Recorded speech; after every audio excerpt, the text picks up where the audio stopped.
It's on here now. The goalkeeper's beaten, and South Africa have done Shagger Sport 2010. ሰላም ጤና ይስጥልን እንደምናላችሁ የተከበራችሁና የተወደዳችሁ የሸገር ስፖርት ዊዝ አበበ ግደይ የዩቲዩብ ቻናል ቤተሰቦቻችን በያላችሁበት እጅግ አስደሳች ጊዜን እያሳለፋችሁ እንደሆነ ተስፋ እናደርጋለን። መልካሙን ሁሉም ለናንተ እንመኛለን። ታዲያ ይህንን ሸገር ስፖርት ዊዝ አበበ ግደይ የሚለውን የዩቲዩብ ቻናላችንን ሰብስክራይብ አድርጉት፣ የደውል ምልክቱን ተጫኑትና አዳዲስ ፕሮግራሞችን ስንለቅ መልእክት ይድረሳችሁ። ላይክ በማድረግ እንዲሁም ደግሞ ሊንኩን ለሌሎች በማጋራት በተከታዮች ቁጥር እንድንበዛ የምንሰራቸው ፕሮግራሞችም ብዙ ሰዎች ጋር እንዲደርስ የምታደርጉትን ጥረት አጠናክራችሁ ቀጥሉ እንላለን። እስካሁን ላደረጋችሁልን ድጋፍ፣ እገዛ እና እኛን ለማንቃት ለሄዳችሁት ርቀት በሙሉ ምስጋናችን ትልቅ ነው። በጣም እጅግ በጣም አድርገን እናመሰግናለን። ጋርዲዮላ እና የስንብቱ ዜና ትላንትና ተሰምቷል። ጋርዲዮላን በሚቀጥለው የውድድር ዓመት አናየውም ከማንቸስተር ሲቲ ጋር።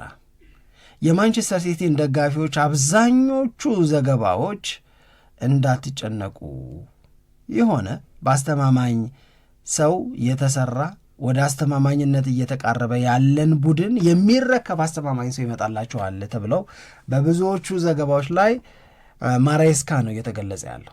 በተጠንቀቅ ቆሞ የሚጠብቀው ማሬስካ ነው። ማሬስካ ማንቸስተር ሲቲን በአሰልጣኝነት ይረከባል የሚለው እምነት በብዙዎች ዘንድ አለ። አዎ ልክ ነው። ሌላም ሰው ሲጠራ አልሰማውም እኔ። አይ እሱ ነው የሚወስደው። ጋርዲዮላ የሌለበት የእንግሊዝ ፕሪሚየር ሊግ ምን ሊመስል ይችላል የሚል ጥያቄ ብዙዎቻችን አለን አይደል? ጋርዲዮላ በነበረበት ጊዜ የእንግሊዝ ፕሪሚየር ሊግ ላይ ምን ሰራ፣ ምን አደረገ፣ ምንድነው ትዝታዎቹ፣ ምንድናቸው ማስታወሻዎቹ የሚለውን በተወሰነ ደረጃ ብናይ የመጀመሪያው ሁሉም ሰው የሱን ጂኒየሲቲ ወይም ራሱ የተለየ ሰው ነው ብሎ የሚያነሳበት ዋነኛው ምክንያት የታክቲካል ሪቮሉሽን አለው ነው። ይህንን ታክቲካዊ አብዮት ብለው የሚጠሩትን ኢኖቬት በማድረግ አስቦ በማምጣት በመፍጠር በውጤታማነት እንዲተገበር በማድረግ ጋርዲዮላ ምንም ጥያቄ የለውም ትልቅ ድርሻ አለው።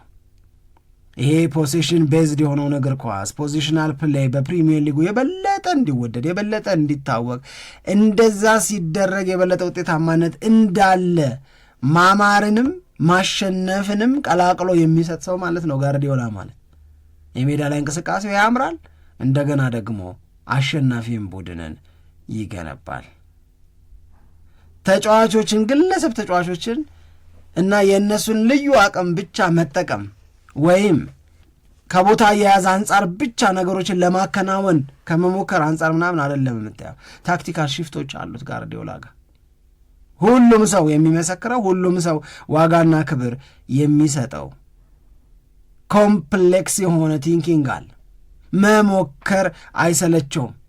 የጋርዲዮላ ቡድን ሲሸነፍ ወይም የጋርዲዮላ ቡድን ሲሳሳት ምንድን ነው የሚለው ዓለም? ኦቨር ቲንኪንግ፣ አለመቻል አይደለም፣ ማቃት አይደለም፣ እንደገና ለሌላ አዲስ ነገር ማሰብ ወይ በማሰብ ጊዜ ማጥፋት ነው።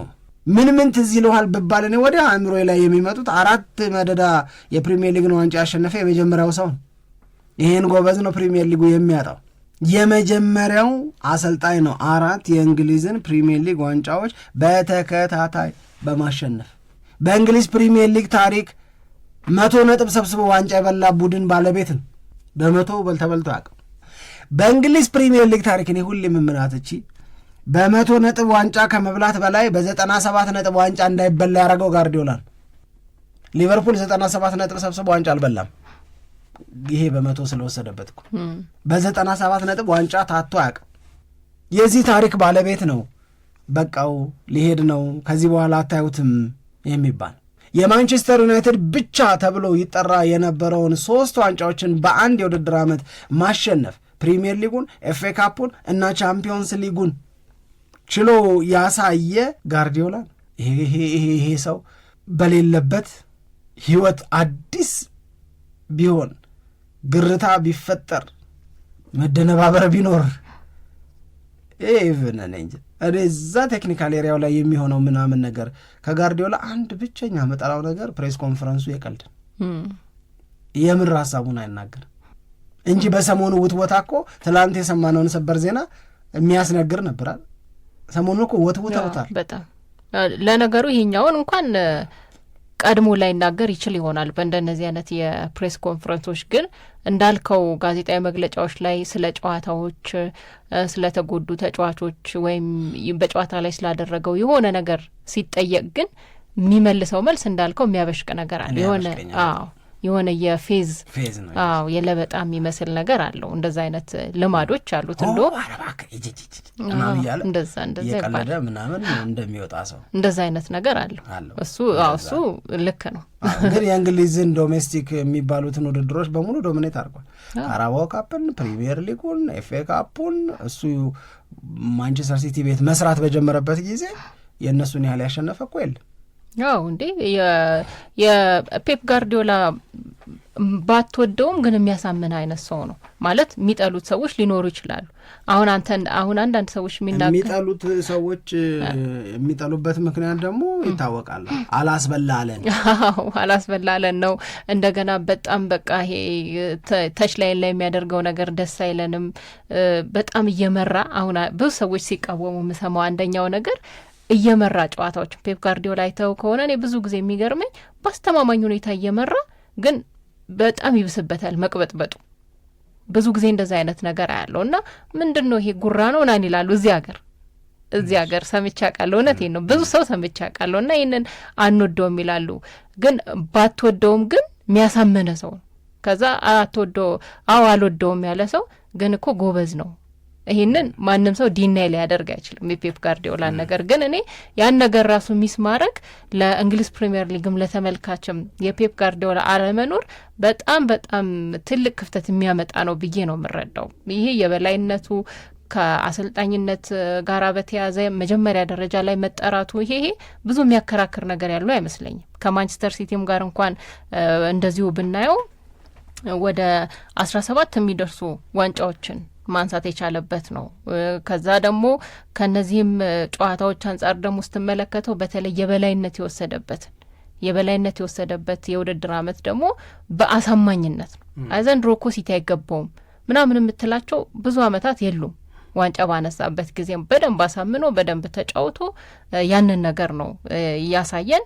ስለዚህ በእነዚህ ጊዜያት ውስጥ ደግሞ ፔፕ ጋርዲዮላ 6 የፕሪሚየር ሊግ ዋንጫ፣ ሻምፒየንስ ሊግ፣ ኤፍኤ ካፕ 3፣ የሊግ ካፕ 5 ወስዷል። 10 አመት ከማንቸስተር ሲቲ ጋር በቆየበት ጊዜ ማለት ነው። ትልቅ ስኬት ነው፣ በጣም ትልቅ ስኬት ነው። ምንም እንደገና ደግሞ ማንቸስተር ሲቲ ከፔፕ ጋርዲዮላ በፊት ምን አይነት ክለብ ነበረ ሚላን ብቻ ሳይሆን ከጋርዲዮላ ወደ እንግሊዝ ፕሪሚየር ሊግ ሄዶ ማንቸስተር ሲቲን በአሰልጣኝነት ሊይዝ ነው ሲባል በተደጋጋሚ ከተነገሩት ነገሮች መካከል እንደ ላሊጋ መስሎት እኮ ምናምን የሚል ነው። እንደ ላሊጋ መስሎት አይደለም። እንግሊዝ ፕሪሚየር ሊግንም እንዲህ እንዳሁኑ በቁጥር እንደተገለጸው በደንብ ዶሚኔት ማድረግ የሚያስችል አቅም አለ። የጋርዲዮላን እኮ አንድ ማንሳት ያለብሽ ነገር በጣም የምታደንቂያቸው ተጫዋቾች ራሱ ሚናዬ በደንብ የገባኝ ከእሱ ጋር ስገናኝ ነው እኮ ነው የሚሉት። እንደ ይህንን ሰውዬ እንኳን ኳስን በማጣጠምበት እድሜ ያየሁት ምናምን ለምናት ገብተሻል እንዴ? በጣም የሚገርም ጎበዝን አሁን እዚህ ሀገር ይጠሉታል ያልሽውን ይሄ መቁነጥነጡን ምናምን ሰውን ለማስገረም ሰውን ይሄ ፐርፌክሽን መፈለግ ምናምን ጉረኛ ምናምን ይላሉ ያልሻቸው ሰዎች መላጣውን በጥፍሩ የሚቀረድደው ሰው ለማስገረም እኮ አይደል። የምር ስሜቱ እኮ እንደዛ ስለሆነ ነው። ሃይሊ ኦብሴስድ ነው በእግር ኳስ ሰውየው። ቢሮ ቆልፎ ረጅም ሰዓት ይቀመጣል ተብሎ ከዚህ በፊት የተሰራውን ፕሮግራም የተሰራውን ዶክመንተሪ ምናምን አታስታውሱም? በቃ እንደዛ ነው፣ ተፈጥሮ ነው። መላጣውን የተረተረ ሰው ማስገረም የሚባል ነገር መቼም የለም። ጋርዲዮላ ሰው ለማስገረም የሚሰራበትም ምክንያት ያለው አይመስለኝም። ስራው ራሱ ያስገርም የለን ካልገገምሽ በስተቀር እኮ ያስገርማል። ምንም ሌላ ትልቁን ማሳያ ብዬ የማስበው አሁን የሚፈለጉ አሰልጣኞች እነማን ናቸው ብለህ ስታስብ እኮ ማለት አሁን ሌሎች ክለቦች የሚፈልጓቸው የሆነ አገሌሌ ይፈልጋል። ለምን ሲባል ከፔፕ ጋርዲዮላ ጋር ሰርቷል አለኩ እንደዚህ። አሁን ማሬስካም ዋነኛው የተመረጡበት ምክንያት ከፔፕ ጋርዲዮላ ጋር መስራታቸው ነው። አርቴታ የሚደነቅበት ምክንያት ከፔፕ ጋርዲዮላ ጋር መስራቱ፣ ብዙ አሰልጣኞች ከፔፕ ጋርዲዮላ ጋር ሰርተዋል ተብሎ እንደ ስታንዳርድ እኮ ነው እየተቀመጠ ያለው። ያ ደግሞ ማለት ምን ያክል የእሱ ተጽዕኖ በነዛ አሰልጣኞች ላይ እንዳረፈና ውጤታማነትን ይዞ እንደመጣ የሚያሳይ ነው። እና ፔፕ ጋርዲዮላ እውነት ለመናገር ሚስ የምናደርገው ነው አሁን ለምሳሌ እንደ አርነ ስሎት እንዳደረጉት የርገን ክሎፕን እንዳናስታውስ አይነት ነገር ይፈጠራሉ የማንቸስተር ሲቲ ቤት አናቅም። ማለቴ ባለፈው የውድድር አመት ያው የርገን ክሎፕ የሉም ሊቨርፑል ቤት እና በጣም አስቸጋሪው ጊዜ እየመጣ ነው ለሊቨርፑል ነበር የተባለው። ግን ብዙ የአርነ ስሎት አሸናፊነትና የሊቨርፑል ውጤታማነት የርገን ክሎፕን በተደጋጋሚ እንድንጠራ አላደረገንም። ዋንጫ ባነሱበት የውድድር አመት ማለቴ ነው። በዚህኛው የውድድር አመት ነው በጣም የተቸገሩት። እንደዛ አይነት ነገር ይፈጠራሉ በማሬስካና በፔፕ ጋርዲዮላ አናቅም። ምን ጠብቀው ነገር ነው። በሲቲ ማሬስካ አይደለም የሚመጡት በጋርዲዮላና በማሬስካ እንድንረሳ ፔፕን ያደርጋሉ ወይ እሱን አላቅም፣ እጠራጠራለሁ። ግን የማንቸስተር ሲቲ ቀጣይ የውድድር አመታት ግን እንዴት ይሆናሉ? አሁን ፔፕን ብቻ አይደለም ማንቸስተር ሲቲ ያጣው ማለት ትልልቅ የሚባሉ ተጫዋቾችም ከማንቸስተር ሲቲ ወጥተዋል። በእርግጥ አሁን ያለው ትራንዚሽን ጥሩ ነው ተብሎ ሊገለጽ ይችላል። አዳዲስ የመጡት ተጫዋቾች ከማንቸስተር ሲቲ ጋራ በጥሩ መንገድ ተላምደዋል ነው የሚባለው። ግን ይሄ የውድድር አመት ካለቀ በኋላ በርናንዶ ሲልቫ የለም፣ እንደገና ጆን ስቶንስ የለም። ከዚህም በፊት ደግሞ የወጡት እነ ኬቨን ደብሮነ በራሳቸው መንገድ የፈጠሩት ክፍተት አለ ተብሎ ነው የሚጠቀሰው። የሌሎች ተጫዋቾችም ትልልቅ ተጫዋቾችም ከማንቸስተር ሲቲ አንድ ሁለት እየተባለ እየወጡ ጊዜያቸው እያለቀ ነው የመጣውና ቀጣዮቹ የውድድር ጊዜያት ለማንቸስተር ሲቲ እንዴት ነው የሚሆኑት ለፕሪሚየር ሊጉስ የሚለው በጣም ሰዎችን እያነጋገረ ያለ ይመስለኛል። ምንም ጥያቄ የለውም። ግን አት ዘ ሴም ታይም ደግሞ እንግዲህ አሁን የማንቸስተር ሲቲን ጉዳይ እና የጋርዲዮላን የመለያየት ነገር በተለያዩ ፕሮግራሞቻችን ላይ ደጋግመን ከማንሳት ውጭ ብዙም አማራጭ የለን። እኔ ግን ኢሚዲየት ከምላቸው ጥያቄዎች መካከል አንደኛው አሁን ማን ነው ቀጥሎ ጉልበተኛው? በእርግጠኝነት ማሬስካም ቢይዘው ማንቸስተር ሲቲ ከነ አርሰናል፣ ማንቸስተር ሲቲ ከነ ሊቨርፑል ከነ ዩናይትድ ጋራ መፎካከር በአንዴና ወዲያው ያቅተዋል ብዬ አላስብም። ነገር ግን ይሄ የማንቸስተር ሲቲ ፍጹም የሚባለው የበላይነት በጋርዲዮላ ጊዜ እንደነበረው አይነት ሆኖ ይቀጥላል ደግሞ ብዬ አላስብም። የበለጠ ወደ የኩዮሽ ትግል ይሆናል። ከኩያነት አፈንግጦ የነበረው የበለጠ ታላቅ ሆኖ ነጥሮ ወጥቶ የነበረው የጋርዲዮላ ማንቸስተር ሲቲ ትንሽ ወደ ኋላ ሲል ወደ እነ አርሰናል ከፍ ሲሉ፣ እነ ሊቨርፑል ሲስተካከሉ፣ እነ ቼልሲ ከአሎንሶ ጋራ ሲነሱ፣ እነ ዩናይትድ ከካሪክ ጋራ ወደ ላይ እንደጀመሩት ብድግ ብለው የሚቀጥሉ ከሆነ ሞሮፍ በእነዚህ ቢግ ሲክስ ብለን ከምንጠራቸው ቶተናምን ከሮቤርቶ ደ ዘርቢ ጋር እንዴት ሆኖ እንደሚቀጥል ባላቅ፣ ግን ከዋናነት አርሰናል፣ ቼልሲ፣ ሊቨርፑል፣ ማን ዩናይትድ፣ ማን ሲቲ የምንላቸው ክለቦች መካከል ግን ምጣኔ ሊኖር ይችላል። ግን ማነው አሁን የምር በቃ ነጥሮ ካሚንግ ሲዝኖችን ዶሚኔት የሚያደርገው ማን ነው? የማንቸስተር ሲቲ ሀያልነት በጋርዲዮላ ዘመን እንደነበረው ማሬስካም ቢይዘው ሌላም ቢይዘው ባለበት ይቀጥላል ብዬ አላስብም። ይህ ሞር ትንሽ ወደ ኖርማል ይመጣል። ኤክሰፕሽናል የሆነው ነገራቸው ወደ ኖርማል ይመጣል። የዛን ሰዓት ላይ ፍጹም የሆነ የፕሪሚየር ሊጉን ዶሚኔሽን የሚወስደው ቡድን ማን ነው የሚሆነው? አንደኛ ተጠርጣሪው አርሰናል ነው የሚሆነው። ተጠርጣሪ ያልከው እየተፈለገ ነው አስመሰልከው ይመስለኝ። አርሰናል ነው የሚመስለኝ አንደኛ። በቼልሲና በአሎንሶ መካከል ገና ምንም ያየነው ነገር ስለሌለ አርነ ስሎት እኔ ነኝ የምቀጥለው ካሉ ይህንን የአርነ ስሎትን ሊቨርፑል እና የእሳቸውን አቅም ዋነኛውን ቦታ ለመስጠት አልችልም። እኔ አርሰናል ከዛ ማን ዩናይትድ እንመለው የካሪክን አይቻለሁ፣ አምሮኛል በጣም እጅግ በጣም። የአርሰናልን አይቻለሁ፣ ፕሮሰሱ ፍሬ ሲያፈራ አይተናል። ስለዚህ ይህንን ፕሮሰስ ማስቀጠል ይኸውልሽ ፕሮሰሱ ኤርሊ ፍሩትፉል እንዳይሆን ቀድሞም ፍሬ እንዳያፈራ ማነቆ የሆነበት ሲቲ ነው። ገብቶሻል? 2022/23 2023/24 ዋንጫ የመጣ እያነቀ የሚወስድበት ማንቸስተር ሲቲ ነው። ዘንድሮም እስከ መጨረሻው ተናንቆት የቀጠለው ማንቸስተር ሲቲ ነው። እንደ ሌሎቹ ማቃት እንደ ሌሎቹ መዝረክረክ ቢሆን ለአርሰናል ኢዚ ወይ ነበር የነበረው። ገብቶሻል? ስለዚህ ያንን አቅም ከማንቸስተር ሲቲ ጋር እንደማይቀጥል ስናስብ ለአርሰናል ሊቀለው ነው ወይ ለዛሬ ብቻ ሳይሆን ለነገም መጨፈር የሚያስችል ነው ወይ ዜና የሚል ነገር ዝም ብሎ ይፈጥርብኛል። አዘሴም ታይም ግን የማይክል ካሪክና የማንቸስተር ዩናይትድ አያያዝ ያምራል ብቻ ሳይሆን መሬት ላይ ያለውም ሀቅ የዩናይትድ ደጋፊዎችም ተስፋ እንዲያደርጉ እድል የሚሰጥ ነው። መሬት ላይ ያለው ሀቅ ማለት ምንድን ነው? ካሪክ ዩናይትድን ከያዘበት ጊዜ ጀምሮ የካሪክ ዩናይትድ ከጋርዲዮላ ሲቲ ይበልጣል በነጥብ፣ የካሪክ ዩናይትድ ከአርሰናልም ይበልጣል በነጥብ፣ በተሻለ ቡድንነት ይበልጣሉ። ይሄንን ለማስቀጠል የሚያግዝና የሚረዳ ዝውውር ክረምት ላይ ከተደረገ ዩናይትድን ከአርሰናል ቀጥለው ጉልቤ ሊሆን ነው ማለት ነው የሚለውን አይነት ስሜት ፈጥሮብኝ አነሰዋለሁ። ቼልሲን ሊየው ነው ብለው እንግዲህ አሎንሶን እንዴት ይዋሃዳሉ የሚለውን አርነ ስሎትን ግን እኔ በበጎ ሳይሆን ደግሞ አሁን በጥርጣሬ እንደገና መጥፎ የውድድር ዓመት የሚያሳልፉበት ሊሆን ይችላል። ምክንያቱም ሊቨርፑል ላይ እንደገና አሁን ተጫዋቾች የመግዛት ነገር ይኖራል ወይ? ልክ ባለፈው እንደሆነው አይሆንም። ይኖራል 400 ምናምን አጥቶ የዛን ያህልማ አይደግሙ። ግን ብዙዎቻችን ሁሌም የምናነሳት 450 ሚሊዮን አወጣ የሚለውን ነው እንጂ ሰብስቦም ደግሞ እኮ አለ ሊቨርፑል ሸጧል። ባላንሱን ብትሰሪው በመሸጥ ያገኘውንና ለመግዛት ያወጣውን ላነጻጽርህ ብትዩ በማቀናነስ ብዙ አላወጣም። ገብቶሻል? ምን ስለዚህ ግን መግዛት ይችላል፣ መግዛቱም አይቀርም። ያንን የሚያቀናጁበት መንገድ ላይ ግን አርነ ስሎት ነው ጥርጣሬ በደንብ አትሌቲክ ቆንጆ ነገር ያለው ከኤሪክ ቴን ሃግ ጋር የሚያመሳስላቸውን ነገር ብሎ ዘርዝሮታል። ከባድ ነው። የተቀጠቀጥሽ የምትደነቂ ተቀጥቃጭ አለ አይደል? ሊቨርፑል እኮ 19 ጊዜ ነው የተሸነፈው በዚህ ውድድር ዓመት። በጣም ብዙ እኮ ነው።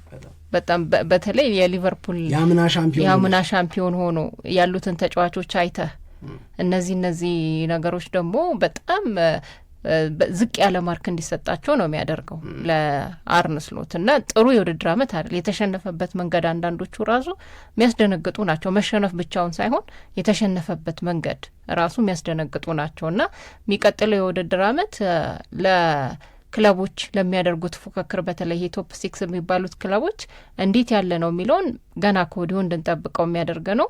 ምናልባት ግን ሌላ ነገር ሲነገር ነበረ። ለምሳሌ ፔፕ ቢኖርም አርሰናል አንዴ በቃ ዋንጫ መብላት ይጀምር እንጂ ይሰበራል። በቃ ይሄ ዋንጫ እንዳይበላ የሚያደርገው ስጋቱ፣ ፍርሃቱ እርግማኑ ይሰበራል